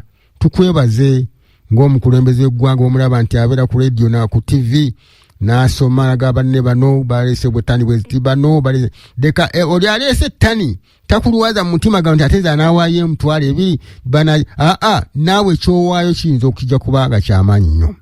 N'ekyo nkugamba nti kyusa mu mbeera osobole okubeera nti otuweereza ku kantu ako abantu baffe tusobole okubeera nga tubawa ku kwokulya. Nziramu ennamba eno mugimanye 0786 57 30 4 njiddamu mugiwandiike, mukwate akakalamu muwandiike ennamba eno yakuweereza buyambi obw'abaganda baffe ne bannyinaffe abali mu bwetaavu. Naddala mu mwezi guno ogw'ekitiibwa gwa Ramadan giwandiike 0 nzisoma mpola mpola 07 86 57 30 4. Newankubadde ng'ekisaawe ntolina naye ojja kuwaayo enkya, ojja kuwaayo okwosa enkya. Bw'obanga olina kasindike kalandinge kisindika ky'onooba osindise kirandinge mu simu eno tujja kubeera nga tukwogerako. Ampuliriza omulungi nga tuzze mu puroguramu yaffe eya Quran ne Science nga tutunuulira omwezi ogw'ekitiibwa ogwa Ramadan. Bannasayansi biki bye bagwogeddeko? Mu mazima amatuufu bannasayansi boogedde bingi nnyo ku mwezi guno ogw'ekitiibwa ogwa Ramadan. Omu ku bayivu mu nsi akyasigadde ng'atenderezebwa mu kunoonyereza ku nsonga ezikwatagana ku kusiiba kuno ayitibwa Dr. Ellison H. Haas. Dr. ono kakensa mu bintu ebiwerako. Naye Dr. ono bwe yali ng'ayogera kusiiba ng'akola okunoonyereza ne banne, yatuuka ku kigambo ekigamba nti okusiiba kuno abasiraamu kwe basiiba yakutwala nti is the operation without surgery. Nti okusiiba kuno kwe kulongoosa omuntu nga tebamutaddeeko kambe. Nziramu Dr. Ellison H. Haas yagamba bw'amala okunoonyereza ne banne n'agamba nti okusiiba abasiraamu kwe basiiba kyakuzuddemu, azudde nti is the operation without surgery, kwe kulongoosa omuntu nga tebamutaddeeko kambe. Amakulu omuntu bw'obanga osiibye okusinziira ku Dr. Ellison Haas oba weekozeeko operation. Ndowooza muwulira operation, abantu bagenda ne babasala, gundi bagenda mumulongoosa, gundi bamututte mu theatre okumulongoosa. Dr. Ellison Haas agamba nti nedda, bw'oba oyagala okwerongoosa nga teweetaddeeko kambe, kola ekintu kimu, tandika okusiiba ng'abasiraamu bwe basiiba. Muganda nga mpuliriza, Dr. ono ekigambo kino bwe yakyogera bangi bagezaako okumuwakanya, naye olw'okuba nti bo baali bamaze okukikolako okunoonyereza, baakiwa ensonga zaabwe eziwererako ddala. Ne bagamba nti fasting is one way of detoxification. Omuntu senga obadde osiiba, limu ku makubo mw'oyita okwenaazaamu obutwa oba buli mu mubiri. Njala okujjukiza muganda nga mpuliriza nti tutandika okulya lumu January, ne tulya emmere nga tulya ekyemisana ekyekiro, abalala nga bagattako ne breakfast ne evening tea awerekerwako ebyokulya. Naye ne tulya mu January, February, March, wuuyo tugenda paka December. Naye Allah n'atuwaamu omwezi gumu to detoxify our body, okusaabulula obutwa oba buliiriddwa mu myezi 11, 11 months tuba tulya kafankunaayiwa emmere. Naye emmere egyo tulya temulowooza nti yonna eba ya mugaso mu mubiri gwaffe. Ey'omugaso ebeeramu, naye ate neesigala ng'erimu n'etali ya mugaso esobola okuleetera omuntu obulwadde, omuntu n'alwala. N'olwekyo Dr. Ellison Haas akubiriza abantu okuyitiriza ennyo okufuna ennaku ez'okusiiba. Basiibeko essaawa 16, okuva ku ssaawa 10 ez'ekiro paka essaawa 12 ez'okumakya, oba ku ssaawa 9 ez'ekiro paka ku ssaawa 12, oba ku ssaawa 1 osiibulukuke, ojja kuba ng'werongooseze nga tugenda mu ddwaliro ng'omubiri gwo osaabuludde obutwa obugulimu. Teyali yekka Dr. Ellison H. Haas, waliwo ne banne abalala, Professor Otto Buchinga, Senior MD, onono nga musajja mu German. Onono Professor Otto Buchinga MD, ye mu basajja wano yakugukira ddala mu kintu kye bayita okusiiba, ng'akijja ku ngeri Nabbi Muhammad sallama, ng'akijja mu ngeri Allah subhanahu wa ta'ala bwe yagamba nti wa antasuumu khairul lakum, nti okusiiba kirungi gye muli. Professor Otto Boschingau mu German era ye kakensa mu by'okusiiba gwe bayita fasting therapist. Akuguka era yakuguka mu kintu ng'anoonyereza nnyo n'okuwandiika ebitabo ebikwata kusiiba kw'abasiraamu engeri gye basiibamu. Dono kinayitibwa fasting therapist. Kakensa mu kintu kye bayita okusiiba. Bwe yayogera ku kusiiba kw'abasiraamu yagamba nti most effective biological method of treatment. Yagamba nti okusiiba kw'abasiraamu kwe basiibwa okuva ku ssaawa 9 bwe balira ddaaku paka ku ssaawa 1 bali basiibulukira futaali. Most effective biological method of treatment. Kye kimu ku bujjanjabi obw'ekibiologiya obusobola okuyamba n'okujjuna omwana w'omuntu n'abeera nga yejjanjabye naye nga tamanyi nti yejjanjabye. Teyakoma ku ekyo yagamba nti era ne yegatta ku munne Dr. Haas n'agamba nti the operation without surgery. Ddala kituufu Dr. Haas yayogera Elson nti okusiiba kwe kulongoosa omubiri gwo nga tokutaddeko kambe kugusala. Yagamba nti okusiiba kuno bannasayansi mu mawanga gamba nga German bateekayo amalwaliro nga yobo mulwadde bamutwala mu ddwaliro bamwadimitinga.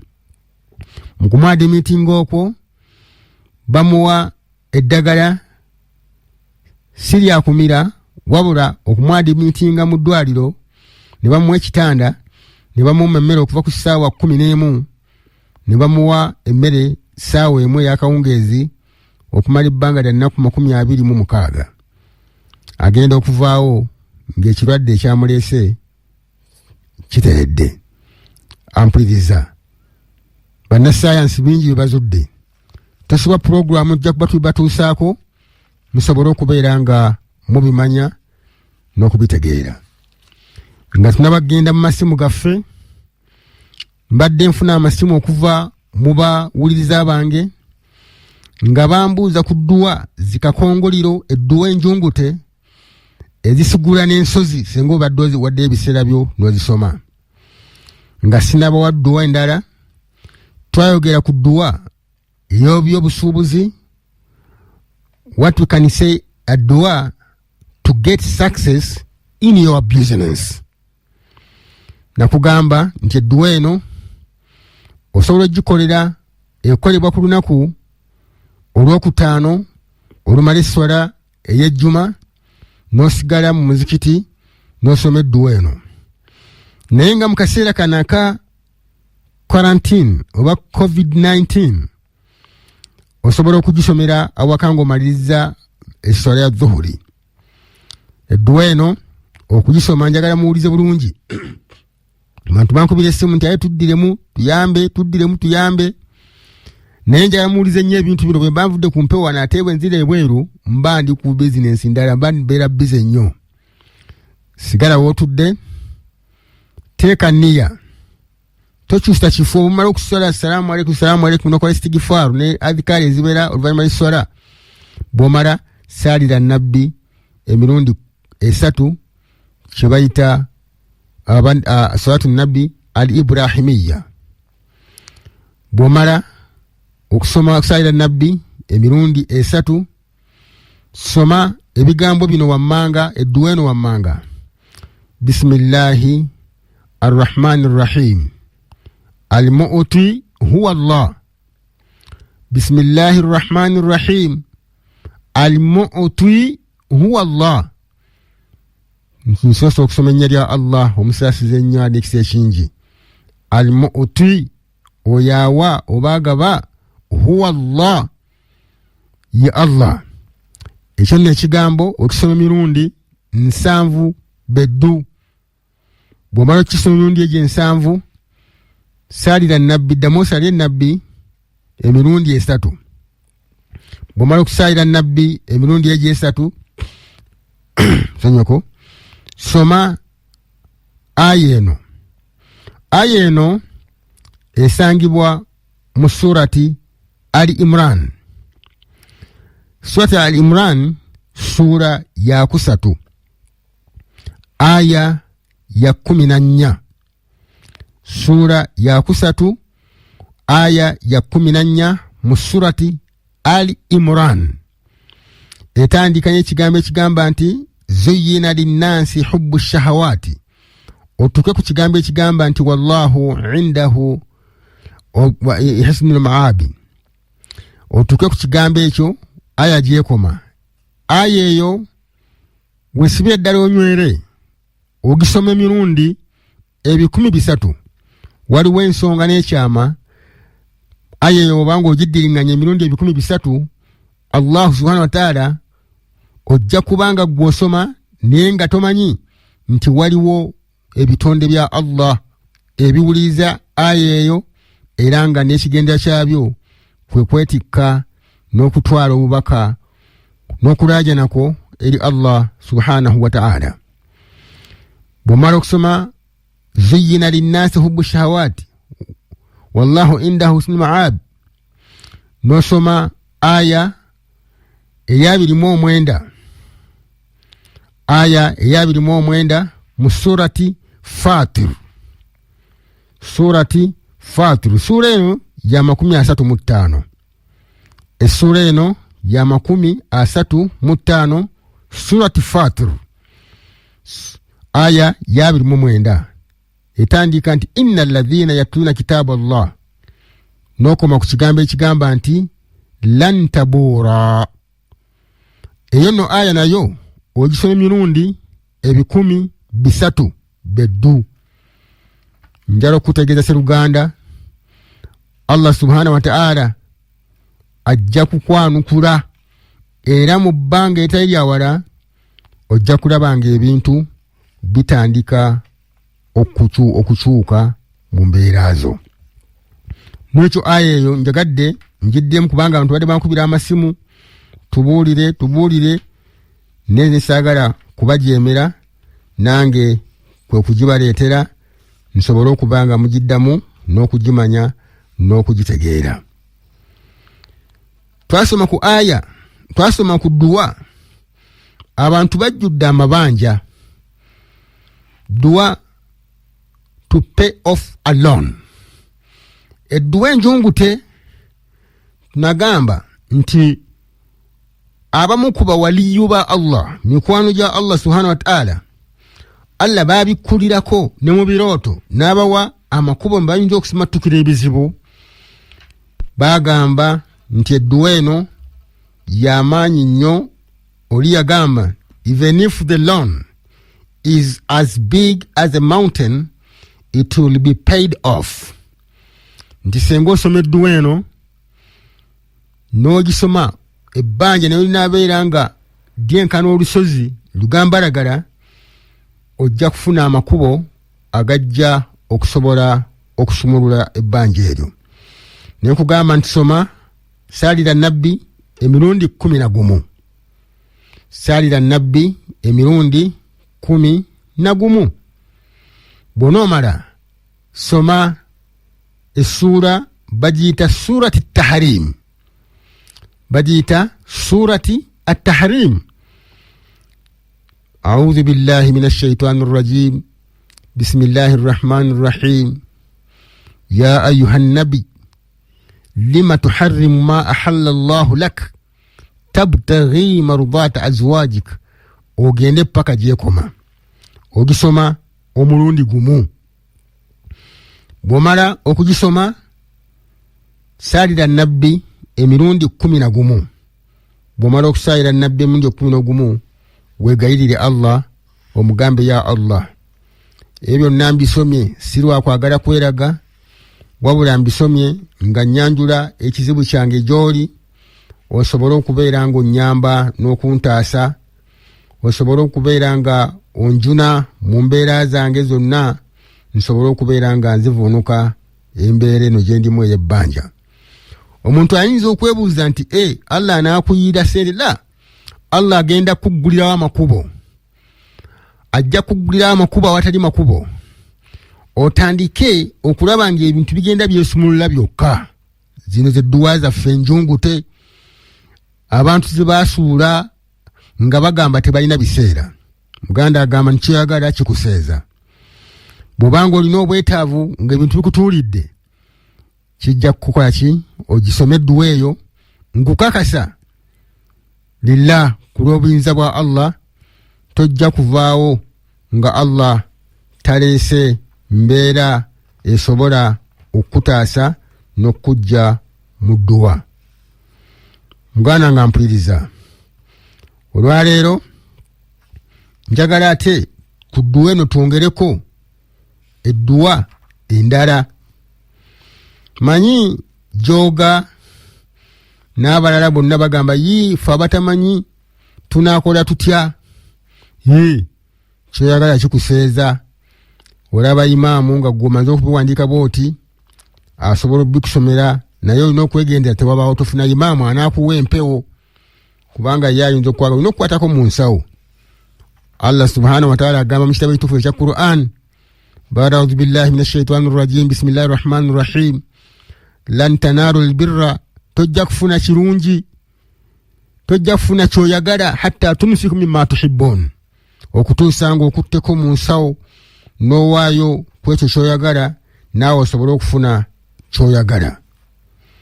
Muganda nga mpuliriza amaduwa mangi edduwa enjungute saagala ogigayaalirire wabula sala amagezi olabe ng'ogisoma Allah subhanahu wa ta'ala ajja kukusumulula asobole okukuwa ebyetaagisa. Edduwa gye tugenda okusomako endala olwaleero nga tugigatta ku dduwa ziri yedduwa to be successful in your life. Edduwa okubeera oyinza okuba nga oli mu bulamu ng'obulamu bwo buzibu bwakafundagano byokola tebitambula. Muganda wange njala okukuwa edduwa eno njungute nziyita edduwa njungute kubanga abamu baali tebazimanyi naye genda ozisome. Saagala kugamba nti go and try and recite it and do and read it. No, be confident and firm. Beera omuntu alina essuubi. Be with a lot of hope that Allah subhanahu wa ta'ala is going to answer your prayer. Beera omuntu alina essuubi nti Allah agenda kusaba agenda kwanukula okusaba kwo. Edduwa eno okubeera n'essanyu n'okusumulula byesibye mu maka mu bimirimu gyo osoma edduwa eno n'enniya intention. You must be with a strong intention towards what you want. Oteeka okuba n'okumalirira okwana maddala ku ekyo kyoyagala. Osooka kusaalira Nabbi Muhammad sallallahu alaihi wasallam. Allahumma salli ala Muhammad wa ala ali oyinza okusalira Allahumma salli ala Muhammad wa ala alihi wa ashabihi wa sallim emirundi 10. Njisoma mpola mpola saagala ate mudde mukubya sema ate mugambe sebo saabitegedde saaba Allahumma salli ala Muhammad wa ala alihi wa ashabihi wa sallim emirundi 10. Naye bw'oba osobodde okusoma salatu ala nabi al ibrahimiyya emalayo nti Allahumma salli ala Muhammad wa ala ali Muhammad kama sallaita ala Ibrahim wa ala Ibrahim fil alamin negenda maaso lakana khairan kyandibadde kirungi. Bw'omala okusoma okusalira nabbi emirundi 10 tuli mu mwezi gwa Ramadhan tuli mu muggalo tuli mu tuula wamu leka kutuula butuuzi wamu kuba kyanisi oyita ku bantu bali mu kyanisi bali mu mweso bali mu ki ne social gundi distance tebagiriiko. Gwe omusiraamu kana akaseera weweeyo bizibu omanya abantu muli mu mbeera nzibu. Kati bw'omala okusalira nabbi emirundi 10 soma erinnya lya Allah lino ya mukutadiru ya mukutadiru ya mukutadiru emirundi 744 744 times. Reading ya mukutadiru 1 ya mukutadiru 2 ya mukutadiru funa amayinja ago 744. Olajanire ya mukutadiru omukole ya wange gwe mukutadiru ya mukutadiru. Bw'omala emirundi 744 salira nabbi emirundi 10 bw'omala yanje ekizibu kyo ogambe ya Allah nsabidde omwagala waffe nabbi waffe Muhammad sallallahu alaihi wasallam nabbi ow'enkomerero sikikoze kuweraga wabula nkikoze ya Allah nga nteeka ensonga zange ku arushiyo ku namulondo yo nga nkwanjulira ekizibu kyange ya Allah ebintu byesibye ebintu biganye byenkuba tebigenda njalo kutegeeza ne linabanga ddogo eryakuteekebwako ne bwe kunaabanga kikolimo ekyakuteekebwako mwanyinaze Sseruganda Mungu agenda kukisumulula. Bino byenkubuulira mbirinako obujulizi. Ate waliwo n'abantu abalina obujulizi okuba tebafuna mukisa kuba ku leediyo kuno bempe edduwa zino Mungu nakwaki n'abataasa.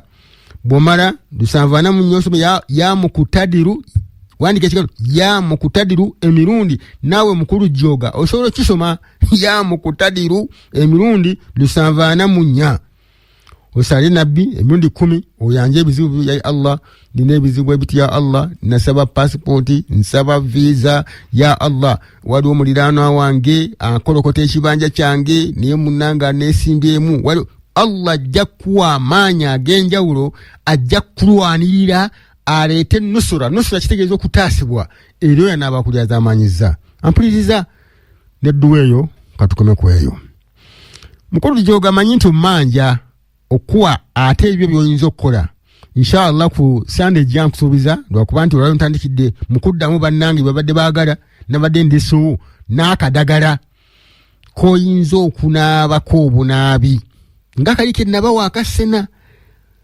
sena abantu sena bwoba omwetaaga ng'onkoonako nga nze abantu abaamukozesezzaako oli yatuge seeka kirabika gwe walondoga simumanyi nenga kiki nti Allah kye nagize sena ne mulya ne wallahi mpulira nasumulukuse musajja bamuyita Jackson yankubidde simu n'angamba seeka ebintu ebyo byali luddawa okuva edda nga tubaye tubimanyi abujja bisanga ku leediyo Bilali mpuliriza tugendako mu masimu kubanga munnange nanyini bunene yatuuse dda wano ali mu kwekaaliisa ayagala kubabuulira ebyamaka mu bitegeere kubanga amaka gafuuse gali fitina ezze mu kaseera kano Mungu atugezesezza abaami abatabeera waka batandise okweronda wano na wali kubanga tabeera waka abakyala ababadde batabeera na baami baabwe awaka ate wabakaluubiridde Wide kubanga omwami amumalako abaana awaka bakalubye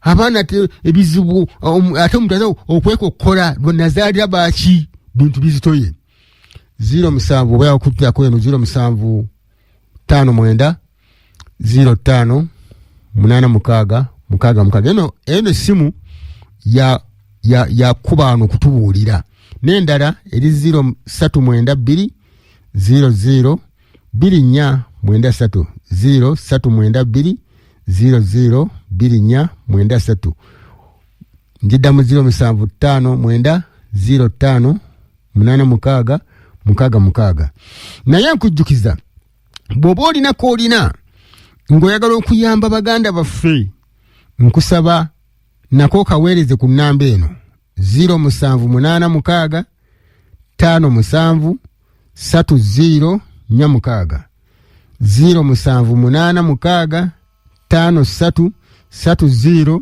Nyamukaga wereza ya akantu ako tujja kusoma Sheikh binto kusoma enkya Sheikh ajja kubaawo wano amanyago ajja gasoma n'okwebaza katwa munaffe ali ku line. Hello mukama wanyu nkukutte. Hello Oh my Lord, nsabuddemu okube tusobole okubeera nga tuwulira ebigambo byo mukama wange. Hello.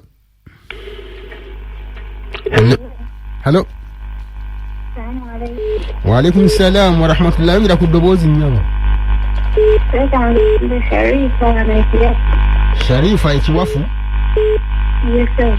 Kiwafu kiridda wa. Kiri mu Buyuke. Buyuke nyamu. Seka kimbuza. Nyabo.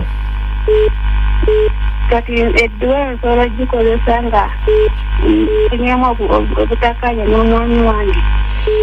Edduwa osobola gikozesa Allah nakusumulula naye nga ate ey'obutakkaanya n'omwami wo Naam. nga bw'ogingambye ngenda gikuleetera ku Sunday ejja. Naam. Naye naye ogira okyasoma edduwa eyo Mungu ajja kukyusa embeera. Wa alaikum salaam wa rahmatullahi wa barakatuh. Tuyanziza munafu Sharifa Kiwafu edduwa ey'obutakkaanya n'omwami we. Sina mwami yekka tujja kugireeta na ku Sande ejja ogiweyo ebiseera ogisome ojja kulaba Mungu bw'atuusa embeera. Hello. Assalamu alaikum. Wa alaikum salaam wa rahmatullah. Senninde sentukuliza. Come on. Naye ongenda kubogerako ku nsonga yaddu ezo zikunuutu. Ensebo. Kunuutu ezo bazisukiriddendo zekomanisitaliga mu kereramu ebigambo tubizi kereramu. Nze ngamba nze omanyi ebirubalwa kupana ebikipinda tekusoma zikaali ezo era bukaaliramu okusali ezo omukulu ntebalimu abaziyeema sawa bategere omugaso gwazo nadde afumanyi adde tumanyi makulu bali mu muntu ekitegeera nekirala abantu eddagala lyotulagirira balitwale ng'ensonga kubanga tulabyeko abalala naffe betulagirira batereera. Alhamdulillah. Bibanga ebyokusaaga naye munnayo ogenda okulaba Allahu akbar. Assalamu alaikum. Wa alaikum salaam wa rahmatullahi wa barakatuhu. Muganda wange Senninde abadde agezaako naye kuwa bujulizi n'oku emphasizinga ku bintu bye twogera wano muleme kubiteeka kubifuula bya lubalaato wabula mubite mu nkola biiznillah Allah jabba kwateko. Hello. Wa alaikum salaam wa rahmatullahi wa barakatuh. Ani ono? Faruk Ismaila. Naam. Kakati sheikh. Naam. Ndokufu program kudeko gune sasa kuzikuza mukatama ediwana project maji ekiseera kyonna eri gye nasoose yasoose yo ya olumala okusaala ejjuma ku Lwokutaano gy'osoma paka ku asiri oba paka woogimalira oba kunga asiri wasida oba ku ssaawa nga 11 Allah agenda kukukolera ebyamagero naye nga ekola biidhinillah emmiyayo gy'osomera ku dduwa eyo Mungu agenda okukuweera. Naam. Ovudde wa omukulu Ismaila? Tetegereze gy'avudde. 94 akasirisa emu Bilal FM. Tubeebaza nnyo bannaffe mwenna abali oludda eyo nti mwebale nnyo okubeera aba. Hello. Hello. Wandisebo. Kale mukama naye bali kuwuliriza. Bali nsaba kugundi nambungire. Ani ono? Ani? Burhan Sheikhun. Burhan. Burhan Sheikhun. Sheikhun. Kuva Mukono. Namba yetya? Namba. 0754 7 wa 5 4 754 35 era 35 95 kanjiddemu 0754 Sokolisa 075 Oh my lord. Sorry dear. Sorry. Sinayate namba eno badde ng'ompadde empanvu. Namba y'ompadde empanvu Seruganda giddemu. Hello. Assalamu warahmatullahi wabarakatuh. Haji Genza Sebo. Wanji mukama wange. Ono Kasali Jafari enzalwa ye Kalungu. Kasali Jafari. Enzalwa ye Kalungu mu Buddu. Sebo. Sebo nzikiriza mukadde wange soke kutegeeza nti waliwo omukulu wa Mita Lugoba Muhammad ali Nayigobya mu Luwuka district. Lugoba Muhammad. Lugoba Muhammad ali muluka district Naibobya. Esebo. Akuwulira bulungi mukama wange. Bambi. Abo bo. Esebo. Abo bistandi boba gondi eringa Bilali yafiira wenyini. Mbebazanga Kasali Jafari Sebo. Esebo. Azize ku mulama mukadde wange. Naam. Ekimu ku byenjize sookera ddala twasuula ebintu eby'emabega ddala ebyamukadde waffe baatambuliranga kolaba abasajja abo. Naam. Yalinga amanyi oba olyawo kitono nnyo. Naye nga wallahi balina okwesigamira ku Allah ng'abaanukula mu kintu. Kinene nnyo ekyo. Eb'essaawa ya kaakati ffe tubiteekamu mu esi malala.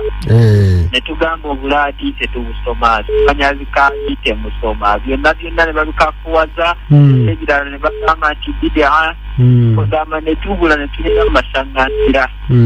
Ekyokulala mukadde wange ogenze n'ayogera ku surati Tahalimu wano. Naam. Ngenda kwongera okyetegereza mukadde wange Haji Genza. Esebo. Ndaba oba olyawo kubanga otugambye nti bw'oba olina ebbanju. Esebo. Soma surati Tahalimu. Saalira nabbi emirundi 11 nga olina enniya nti Allah agenda kubalira ebbanja. Obuzibu bwaffe ng'abaana Adamu bwe tulina. Esebo.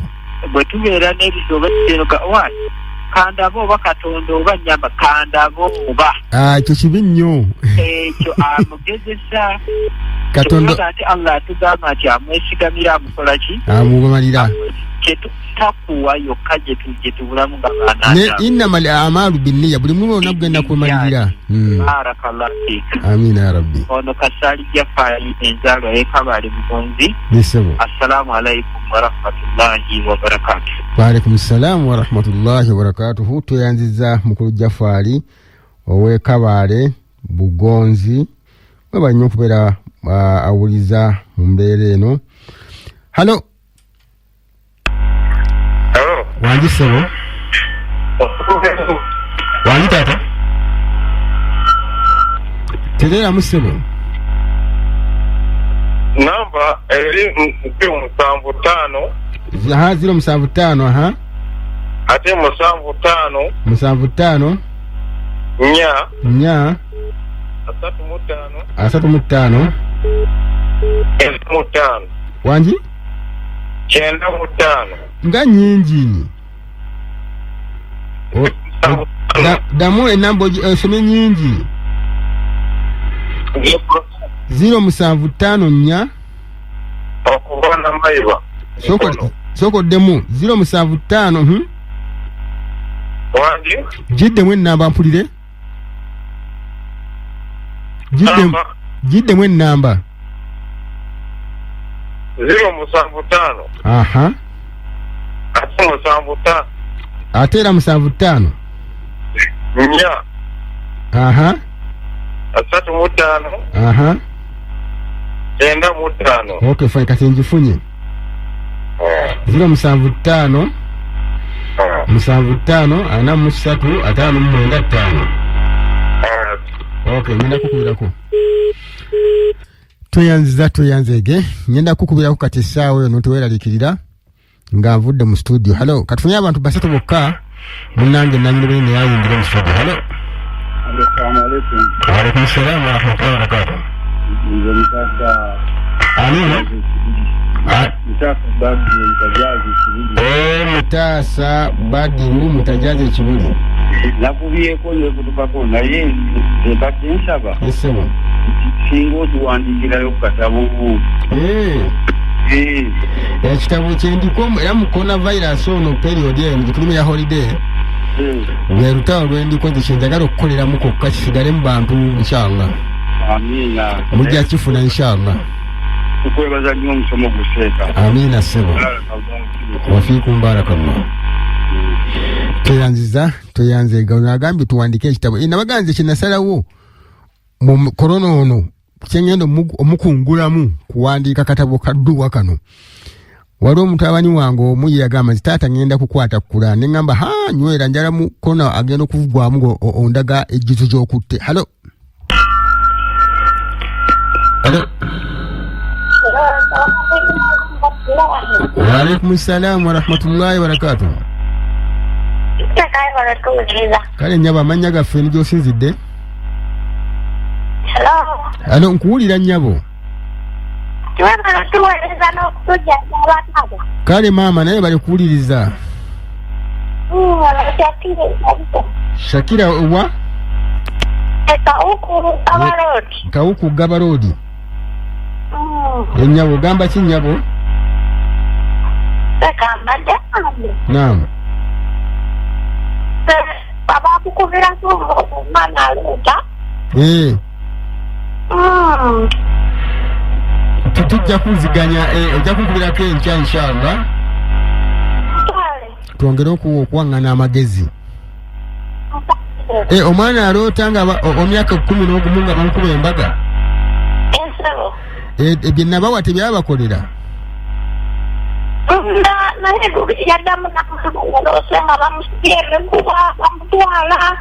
Nga bamusibye mikusheshe embaga kyali kivuddewo.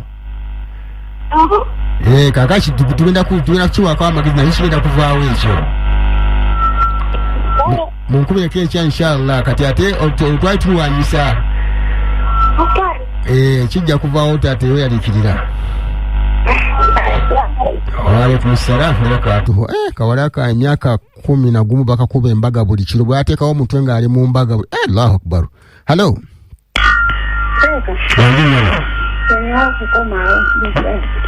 Yani ono?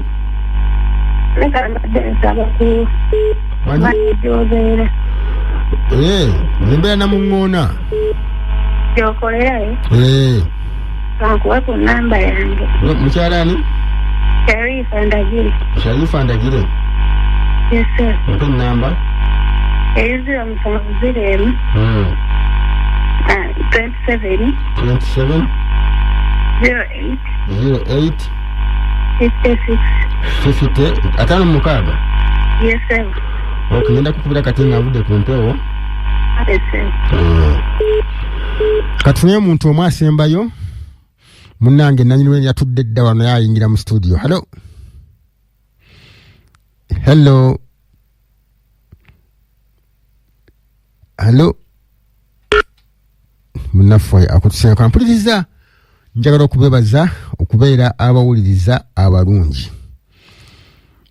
Mbasuubiza nti inshallah ku lunaku lwa Sunday program yakyukamu yayitandika ku saa 2 nyo olwalamanzaani tusooka kumala genda mu tarawuya bwegwawo ku saa 3 ne tutandika. So ku saa 3. Hello. Gosembayo. Assalamu alaikum wa rahmatullah. Wa alaikum salaam wa rahmatullahi wa barakatuh. Amanya gone ya Joside? Kono Hassan Wasa wa Katende. Hassan Wasa wa Katende. Katende.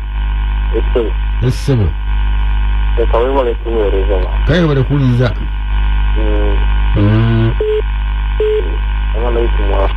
Wa alaikum salaam wa rahmatullahi wa barakatuh. Muganda ngabadde baza bannange nange mbebazizza mwe bali okubeera abawuliza bulungi. Kuseera tujja kudda ku lunaku olwa Sunday twongere okutunuulira science ne Qur'an okusiiba tumuyingire munda tugezeeko muyingira munda tusobole okubeera nga tumanya biki ebigenda mu maaso. Inshallah njagala okubebaza tuddemu naye tuziganye ku lunaku olwa Sunday Mungu anabakiriza ng'akyatadde nga tusabe Allah subhanahu wa ta'ala ku lunaku olwokubiri omukulembeze w'eggwanga ajje nga waliwo okukakkanya ku mbeera eriwo tusobole ate okutetenkanya n'okwesinza Allah subhanahu wa ta'ala mu mbeera ennungi. Wabula kyembalaamira akantu k'oku nnyindo ne ku mimwa bannange mukeekwate nnyo. Mbabuulira akantu kana ak'oku nnyindo akabikka ku nnyindo wadde ggula bakakolesa bubi kakwate nnyo kubanga obulwadde buno bulimu airborne. Ojja kutambula gagula nga waliwo omuntu ayise awantu nga busigadde mu bbanga ogenda obusike nga tolina kano koobise kamasi ku nnyindo. Senga kiba kisoboka gavumenti yandibadde esalawo ekabeera ka buli muntu okumala ebbanga lyonna nga olina buli lwotambula oteekwa okuba nga okalina ku nnyindo. Kajja kuyamba nnyo nga bulijjo mbeera Alhaji Sarongo Omworogo Magenza tuddemu nate tusinkane ku lunaku olw'Essande olujja. Bagaliza aswamu ennungi. Assalamu alaikum wa rahmatullahi wa barakatuh. Allahi wa barakatuh. Allahi wa barakatuh. Allahi wa barakatuh. Allahi wa barakatuh. Allahi wa barakatuh. Allahi wa barakatuh. Allahi wa barakatuh. Allahi wa barakatuh. Allahi wa barakatuh.